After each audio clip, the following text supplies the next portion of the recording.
दोस्तों, uniform civil code पर अब बहस जो है वो तेज हो गई है, जहां हुकूमत ये दिखाने की कोशिश कर रही है कि यूनिफॉर्म सिविल कोड में अगर किसी का नुकसान होगा तो वो सबसे ज्यादा मुसलमानों को इसमें नुकसान होने वाला है।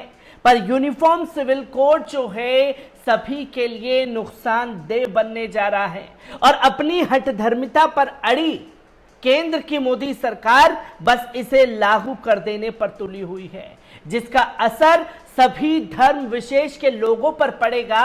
पर यहां सिर्फ इस बात पर पोलराइजेशन हो रहा है कि इसका असर मुसलमानों पर पड़ने वाला है।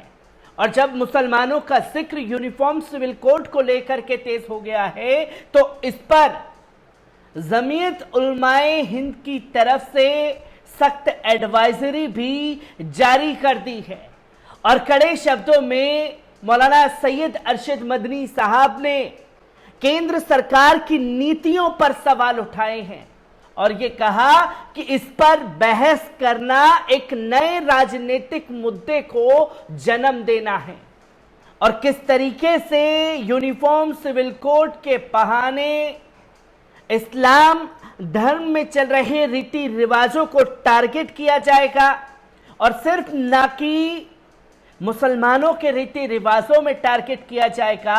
इसका शिकार सिख भी बनेंगे, इसका शिकार ईसाई भी बनेंगे, हिंदू धर्म के लोग भी बनेंगे, पर यहां सिर्फ और सिर्फ रडार पर मुसलमान हैं। और जब मुसलमानों को लेकर के राजनीति की जा रही है तो मौलाना अरशद मदनी साहब ने इस पर क्या सख्त एडवाइजरी और बयान दिया है, एक बार इस रिपोर्ट पर नजर डालते हैं। दोस्तों, मुस्लिम पर्सनल लॉ बोर्ड के बाद देश की एक और प्रमुख मुस्लिम संस्था जमीयत उलमाए हिंद भी यूनिफॉर्म सिविल कोड के विरोध में आ गई है। लॉ कमीशन को दिए अपने सुझाव में जमीयत उलमाए हिंद ने कहा कि वे समान नागरिक संहिता के खिलाफ है, क्योंकि ये धार्मिक स्वतंत्रता के खिलाफ है जिसे संविधान के तहत गारंटी दी गई है। गुरुवार को जमीयत ने 22वें विधि आयोग को भेजी गई आपत्तियों पर सारांश शेयर किया है, जिसमें जमीयत अध्यक्ष मौलाना सैयद अरशद मदनी साहब ने कहा कि यूनिफॉर्म सिविल कोड पर बहस शुरू करना एक राजनीतिक साजिश की बू आ रही है। उधर नोबेल पुरस्कार विजेता अर्थशास्त्री अमर्त्य सेन ने कहा कि यूसीसी से किसका फायदा होगा, सरकार जिस तरह देश चलाना चाहती है वे गलत है। लॉ कमीशन को लिखे लेटर में मदनी साहब ने कहा कि यह मुद्दा सिर्फ मुसलमानों से नहीं बल्कि सभी भारतीयों से जुड़ा हुआ है। हम शुरू से इस देश में स्वतंत्र रूप से अपने धर्म का पालन कर रहे हैं। हम अपने धार्मिक मामलों और पूजा पद्धति पर किसी भी तरह से समझौता नहीं करेंगे। हम कानून के दायरे में रहकर अपने धार्मिक अधिकारों की रक्षा के लिए हर संभव उपाय करने के लिए तैयार हैं। जमीयत हुक्मरानों से सिर्फ इतना कहना चाहती है कि कोई भी फैसला नागरिकों पर नहीं थोपा जाना चाहिए और फैसला लेने से पहले आम सहमति बनाने की कोशिश की जानी चाहिए ताकि वे सभी को मंजूर कर सके। यूनिफॉर्म सिविल कोड पर कोई भी फैसला लेने से पहले सरकार को देश के सभी धर्मों के नेताओं और सामाजिक एवं आदिवासियों से सलाह और उन्हें विश्वास में लेना चाहिए। हमारा पर्सनल लॉ कुरान और सुन्नत पर आधारित है, इसमें कयामत के दिन तक बदलाव नहीं किया जा सकता है। ये कहकर हम कोई असंवैधानिक बात नहीं कर रहे हैं, लेकिन संविधान के अनुच्छेद 25 ने हमें इसकी आजादी दी हुई है और ये आजादी आप छीन नहीं सकते। यूनिफॉर्म सिविल कोड मुसलमानों और ये देश की एकता और अखंडता के लिए नुकसानदायक है, इसलिए हमें ये नामंजूर है। मुस्लिम बॉडी ने कहा कि हमारा देश विविधता में एकता का प्रतीक रहा है, जिसमें हर धर्म और जाति के लोग अपनी धार्मिक शिक्षाओं के साथ शांति और एकता से रहे हैं। इन सभी के बीच कभी कोई मतभेद नहीं हुआ, ना ही किसी ने कभी दूसरे धर्मों और रीति रिवाजों पर आपत्ति जताई। पर जमीयत उलमाए हिंद ने तर्क देते हुए कहा कि कि ये विविधता 100-200 साल पहले या आजादी के बाद नहीं आई, बल्कि सदियों से मौजूद है। ऐसे में समान नागरिक संहिता लागू करने का क्या औचित्य है? जब पूरे देश में नागरिक कानून एक जैसा नहीं है, तो पूरे देश में एक परिवार कानून लागू करने पर जोर क्यों दिया जा रहा है? मौलाना सैयद अरशद मदनी साहब ने यह भी कहा कि ऐसा लगता है कि विशेष संप्रदाय के खिलाफ बहुसंख्यक गुमराह किए जा रहे हैं, लेकिन कहा जा रहा है कि यह संविधान में लिखा है।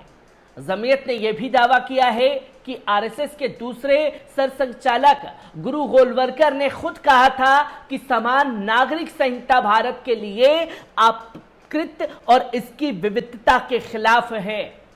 और इसी पर डीएमके अध्यक्ष और तमिलनाडु के मुख्यमंत्री एमके स्टालिन ने गुरुवार को आरोप लगाया कि समान नागरिक संहिता को लागू करने का कदम केवल भाजपा सरकार का विरोध करने वालों को निशाना बनाने के लिए किया जा रहा है।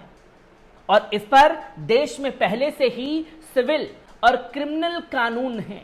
पर्सनल लॉ खत्म करके केंद्र सरकार यूसीसी लाने का प्रयास कर रही है।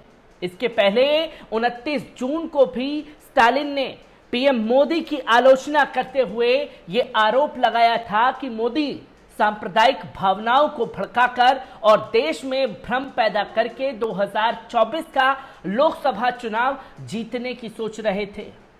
यहां यूनिफॉर्म सिविल कोड पर नोबेल पुरस्कार विजेता व अर्थशास्त्री अमर्त्य सेन भी अपने विचार रखे।